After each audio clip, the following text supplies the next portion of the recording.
players, I'm sure they are itching to finally get on the field and play some games and not just continue to practice. We got a few more weeks to go, but for the 1012 podcast, it's time to start talking about softball, previewing softball. I'm very excited today.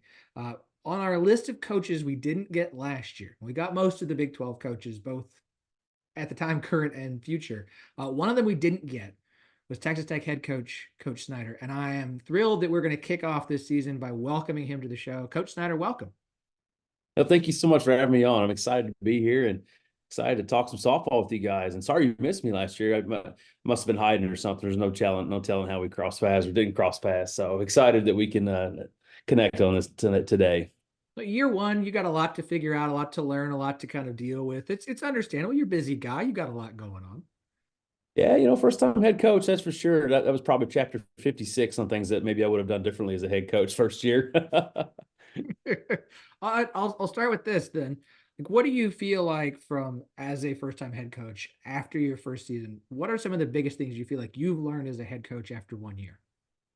Yeah, I mean, gosh, there was a ton. I think I think I could write a book on it. But at the same time, like, what what I didn't realize, because again, I've been on one side of the ball for 23 years. I was a hitting coach, right? And so it was offense, this and that, But now it's all of a sudden, no, it's the management of everything. Now you touch everything. You touch the defense, pitching, boosters, everything that is involved in your program, you're a part of. And you don't realize at the time constraints that goes with that. And there's days you look up and your day's filled with meetings and things to take care of the program that really has a lot to do with the program and growing the program, but doesn't have a lot to do with the tactical side of softball, right?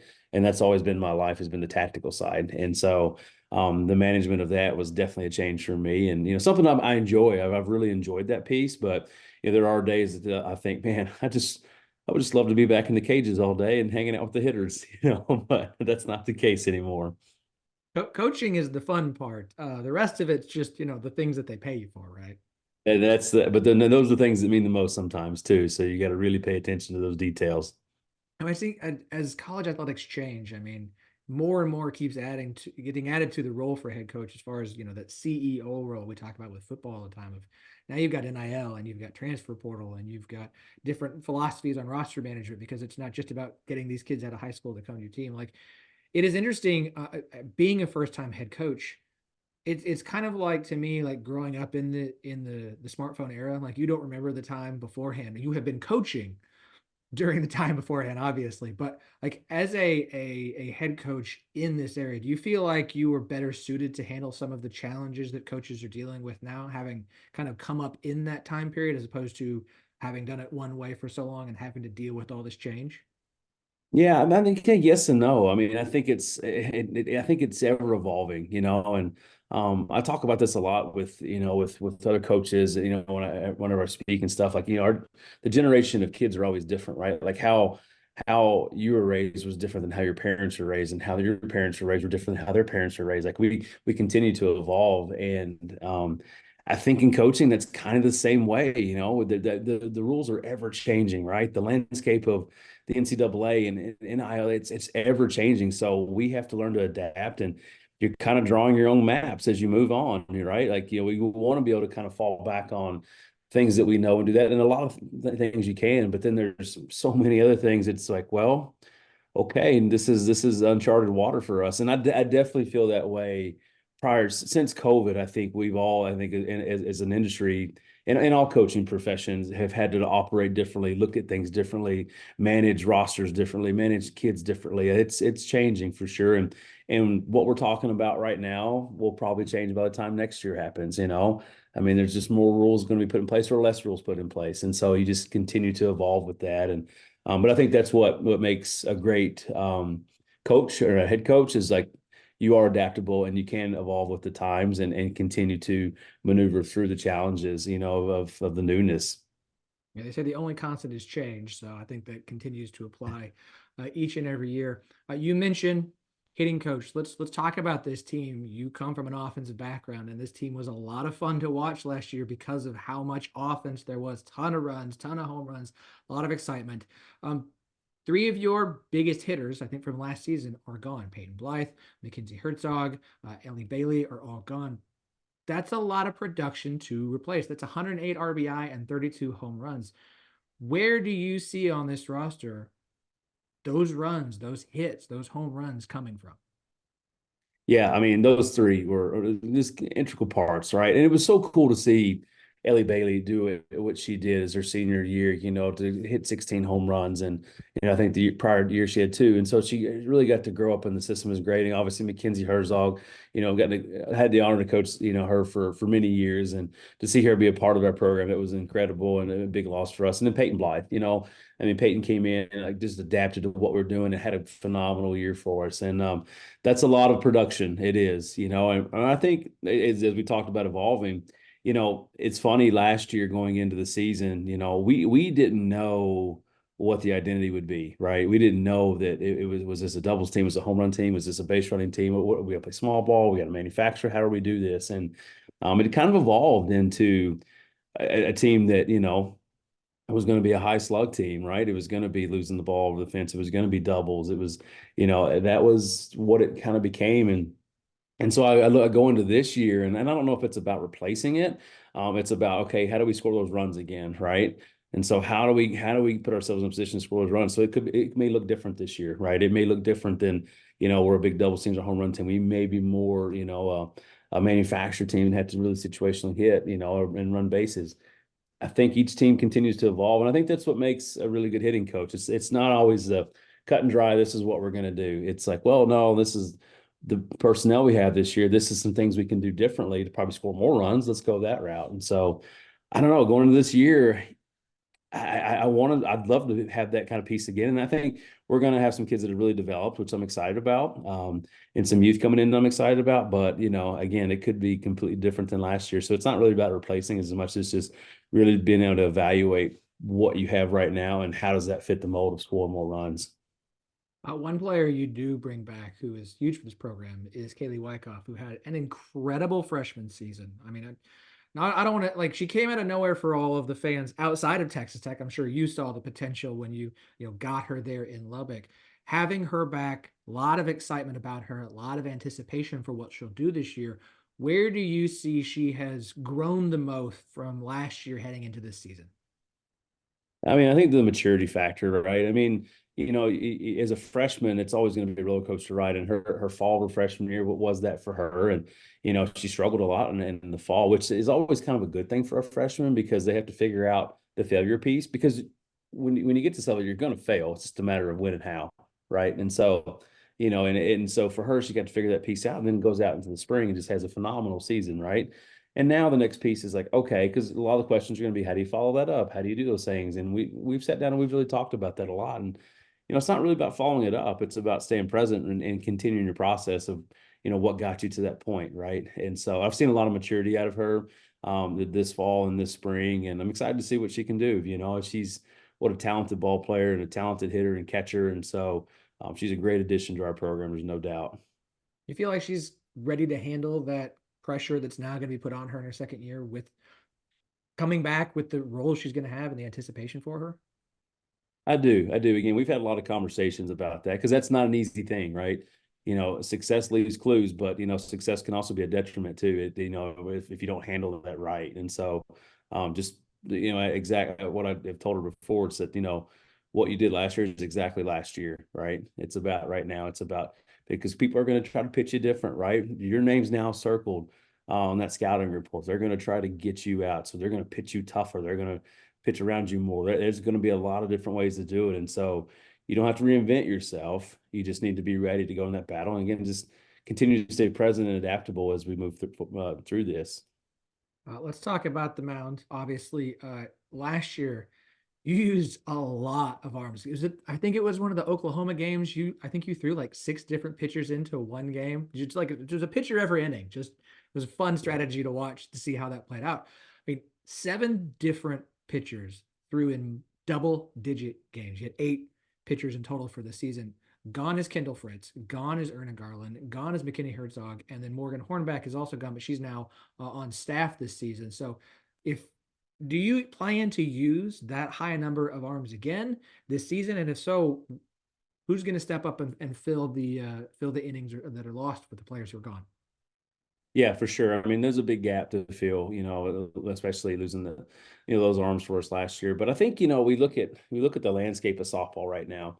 I think gone are the days where you jog out one pitcher and just run through an offense, right? And there's still a few out there that can do that. There's still some elite arms that can do that. But, I think we even look at, some of the teams that have made it to the World Series where like it takes a staff. It takes a staff that does different things. And what I'm really excited about this year is that we've really bought into that philosophy. We've trained that philosophy, and we've really seen these pitchers develop. So I really look forward to seeing our arms out this year. Matty Keel has been great all fall, all spring. Our transfer Matty Wright, coming from Charlotte, another great addition to our staff. Look at Liv Raines, who's done a great job for us, and Sage Hoover, and Rancy Willis. Like there's some arms right there, and then we've got a few freshmen that are going to step up as well. So excited to see what that brings. Again, all different looks, all different opportunities there. And I think the name of the game now is like, how do we get outs? Right, like that's it. Right, so just like on the offense piece, we meant to adapt to try to score runs. On the defensive side, it's like, well, we're buying outs. So we have 21 outs. How do we get 21 outs? And if we put everybody in this hat right now, like how can we mix and match this piece to get those outs that we need to keep these scores low so we can win more ball games? And that's what we're really working hard on this year. So, I wouldn't be surprised if you see a lot of different looks again this year, because that's what we're trying to see. What we're seeing a trend, offensively that you've got to change the looks up, right? You have to change it. And so we're going to continue looking in that direction this year. Yeah, we talked about change off the top, and I mean, used to you if you had one stud, you're set. You know you're gonna have a good season. You're probably gonna be in Oklahoma City if you've got one of the tops. Now, like even Oklahoma's got two, three arms, two, three players that you would start on any team like for a whole season, and they've got multiple of them. And so just having one great player is good. That's an important thing. You want that one reliable pitcher, but you need at least one, if not two more, to feel comfortable about making it through a season.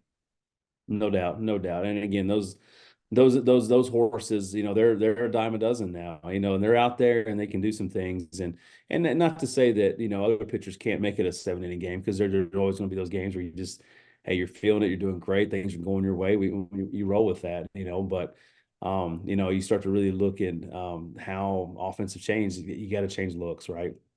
And it's no different than what we've seen in Major League Baseball for ever since the beginning of time, right? You got your opener, you got your middle or long relief, and then short relief, setup, and closer. There's going to be different looks to continue to try to get hitters out. And so I think the technology has shown us that, and the game is starting to evolve to that, because hitting coaches are better, right? Offenses are better. So you got to really change the looks up and really, try to keep them on their toes as much as possible.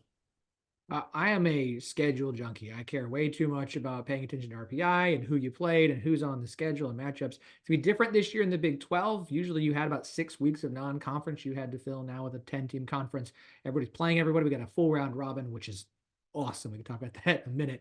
So fewer non-conference games to have to worry about. I'm curious your scheduling philosophy. Last year, I don't think you guys had a single midweek game once conference play started. I think you've got one, maybe two this season. What is your scheduling philosophy, both in non-conference and how you like to build that, and then whether or not to schedule midweek games during the conference slate? Yeah, for sure. I mean, last year our non-conference was not as strong as we wanted it to be, and it's kind of what we were handed. So that's just part of the deal and stuff. And we picked up some games to help us out. But as you look at your conference, like I mean, the name of the game is like, all right, how do we setting ourselves up for success? Right now, success right now for Texas Tech is like, we want to be a postseason team, right? So we're going to schedule a little bit differently than maybe a top five team right now. A top five team is going to go out preseason. They're going to schedule a juggernaut to get better. Well, we need to make sure we're doing that to get better too. And so we've got to really start to learn how to manage that piece. And so, for us, midweeks, Lubbock, Texas is not the easiest place to get to, or get, sometimes easy. And it's when it comes to midweeks, we're looking at 3 to 4 hours for the closest Division I school. And so, that becomes a challenge for us. And so you start to weigh the factors of like, okay, is it important that we go play a game? Or is it important that we, get rest, to get ready for these things? So if we do a good job, preseason, then it's a lot easier, right? It's a lot easier, and we don't have to do as many, midweek tournaments, and so that's or midweek games. So that's what we're trying to accomplish with that, and then now too, the Big 12's changing, right? I mean, so this year we brought in some great softball schools, BYU, UCF, and Houston. So we bring them into the thing now, and now all of a sudden that's better. That's better competition. That already helps us straight away, RPI wise, right? That helps us a lot. So that's a good thing. And then next year, obviously, now we started adding some more perennial powerhouses with Utah. Just in the World Series. Arizona, who's a perennial powerhouse in the World Series, and Arizona State, who's not far off from making a World Series run. So it gets stronger and gets better. And so, sometimes that's when you have to kind of look at those and go, okay, what does the program need at this moment, right? What do we need to have that's going to help us set ourselves up for postseason right now? And so I think it's, again, everything kind of changes. It's ever evolving. Your schedule's going to change. And so once we get that 25 schedule, it'll be interesting to see what our preseason looks like next year too. Because we don't have that schedule yet, but when we do get it, I'm anxious to see what we can and can't do and what that's going to look like. It's I am excited about this year with the three new programs, and then I'm even more excited about next year with three additional. Even though you're losing Oklahoma and Texas, adding Utah, Arizona, Arizona State are three fantastic programs to add to this conference. Looking at this season, again, full round robin, everyone's playing everybody. It I know from a coach's mindset, like let's be honest, like coach's mindset is we want to go out and play everybody and beat everybody. We're not gonna, the mindset is not like we're not gonna beat them. But it is hard in the Big 12 when Oklahoma is in your conference and from a fan perspective, like just go ahead and put three losses on your schedule because they lost one game all last season. They lost three games the year before that. It's really hard to beat Oklahoma. And then you add in Texas, who's also very, very good. Do you view not just the strength of the conference as better, but the fact that there is more depth to the conference from the top to bottom now with 10 teams? In my mindset, and I'm curious yours, like the conference is better because in part because it grew, but in part because it brought in better teams, but it brought in better teams who strengthened the RPI as a whole. And I think give everybody more opportunities to, I think gives the conference more opportunities to get more teams in the postseason. And not just because you have more teams, but more opportunity for everybody around, as opposed to who can knock off Oklahoma and get that win they need to help get them there. No, I think that's exactly right, Philip. I mean, when you start to really bring in the caliber of these teams, now all of a sudden, I mean, you're going to have 10 to 11 teams in a conference that can all make a postseason run, right? And so you look at the success that we've seen, like maybe in the SEC over the past 6 or 7 years, and almost not every year, but almost every year they've gotten every team into the postseason, right? And so, and you think about that, like the last place team in that conference was still a 38 RPI, right? Because they get that opportunity to play these teams over and over again. And you know what? And there's always that off Sunday that you take down the number one team, right? And so, because it's not about who the better team is, it's about who plays the game better. And sometimes you catch that rabbit's foot, right? And you catch them on the right time and you take down an Oklahoma, you take down a Texas, but you, you only get a chance to do that if you play, right? And you get a better chance to do that if you play it three times. And so I get excited about that. And I think you're dead on. I think this is only going to elevate our conference. It's only going to make us better because it gives us more opportunities to win big games. And that's what I'm excited to see for sure. I'm gonna ask this, and you don't have to answer, but like BYU, Houston, UCF all joined the conference, all have had periods of success. Which one are you most excited to face this year? Oh, that's a tough one. Well, it's going to be a challenge on all ends, right? So we open up at BYU in Provo, Utah, in March. So I don't know if that's going to, it may be snowing then. I'm not sure, but it seems like it's going to be cold. I don't know. I don't know. And because that presents something pretty cool for our kids too to go to Provo, Utah, and from what I've seen, beautiful area, absolutely beautiful, right? And so then UCF comes to us next year, so they or comes this year, they come to Lubbock, Texas, and so Orlando and Lubbock, Texas are completely different opposite sides of the spectrum, so that'll be fun for them. And then Houston, obviously that's a great one as well because now a lot of our ball players are from the Houston area, they're from that's out part of Texas, so all of them bring their different challenges, and I'm equally excited on all fronts for all three of them. So it's hard to answer that question really, but different, always obviously different challenges and different dynamics for sure, and excited to kind of do that thing, get after that this year. Yeah, I'm thrilled for this round robin.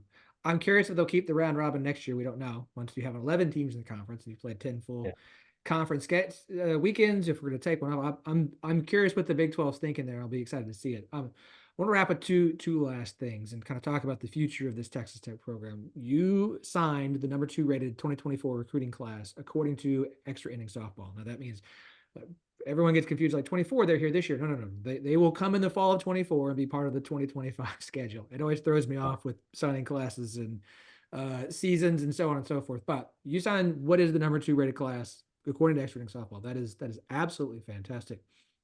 Again, it'll be another year before we see him actually on the roster. What are you selling in Texas Tech? What is it about Texas Tech that is attracting this level of talent to Lubbock and to this program? Yeah. Well, I think, we've said from the beginning, like, so I think we were very honest with ourselves. Like you look around the country and you look at programs that you bring on these visits and it's the fancy things and all the stuff and the sales pitch and thing. And, I think what separates us is that's not us. Here's who we are, right? We are West Texas. We are a blue collar community. We are a farming community. We're a ranching community. We are a Red Raider Nation. Our fans love it. And so, and I tell them, I'm like, listen, like, you don't understand how special it is until you get here. And when you get here and you see it and you feel it, it's different. And so we always talk about that for a little bit. And it kind of goes into our core values of what we've talked about with our players. I always kind of laugh, but it's, every team says, "Oh, we're a family," or, "Oh, we're a family." "Oh, we're a family." And I tell our players all the time, and I tell our staff and in the recruiting, it's like, we're not going to hear us talk about it. We're going to live it every day, right? We're going to live family, because literally nobody sits around the dinner table and looks around and goes, "We're just a family." They don't do that. You live it every day, right? You live it. And so you walk into our facility and we've got dogs running around. We got kids running around. I mean, I always describe it. It's like dinner at grandma's house on Sunday, right? It's just chaos. It's just part of it. But that's what life is, right? And that's what a family is. And so you try to, and so it's kind of interesting. Ask that question. Well, how do you instill that? You do what you do every day. This is the family piece of what we do. And so, I mean, even last year we had the dog run on the field in the middle of the game. It was that happens. Is this funny? And so I don't know. I mean, so I think what recruits are seeing is when they come out here, they fall in love with that piece, and then I think they get excited about what we're building, right?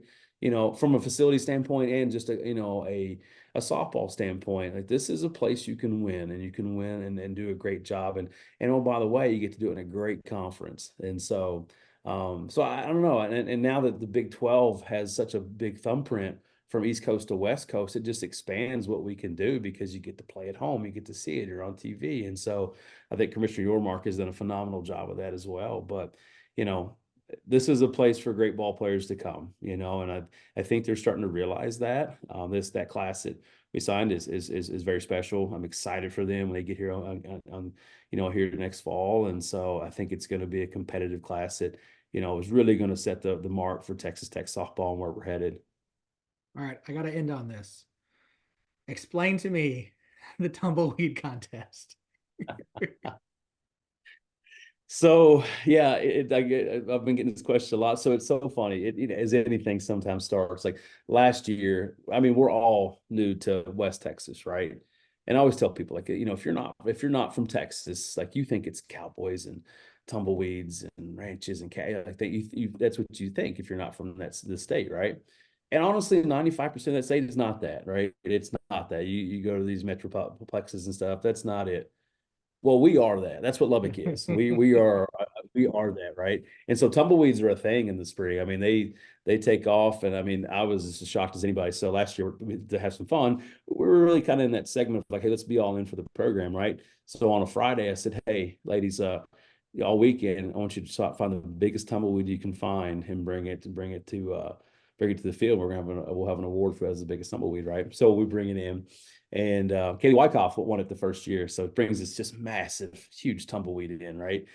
And we talked about, one, being all into the program. We also talked about the lifespan of a tumbleweed, right? What it's about. Because I did the research on it, and I was like, let me just find out what this is about. Well, it's actually It's not native to the Americas. It came from Russia in the 1850s, and so they had shipped over some flaxseed over to South Dakota. Well, somehow some Russian thistle got mixed up in that flaxseed. Well, that's what a tumbleweed is a Russian thistle. So, and it loves desolate areas. It loves areas with that more dirt, right? And so it thrives in that. So a tumbleweed grows for a year or so, and then it dies off in the winter. And when it does, it breaks off from the stem and it just, it tumbles. But when it tumbles, it spreads its seeds everywhere, right? I mean, it just continues to just flourish even after that. So we talked about that just in a program, like, being able to leave your mark in a program, right? Like, you're going to have this short time here, these 4 years, but what you do now is going to be very fruitful for people in the future if we continue to grow the program. And so we had the tumbleweed trophy, right? We handed it out, and then it became a thing. So every week, somebody else will hand the trophy out to one of their teammates, right? Some words of affirmation, like, "Hey, I saw so and so doing this. This really meets our core values. So I think so and so deserves this trophy." So they get the trophy, and then they have to practice being interviewed. So we bring a camera out and say, "Hey, so and so, tell us about winning the tumbleweed trophy," and they have to talk about then they're being interviewed. So we're practicing that piece too, and learning how to interview on in front of the camera. So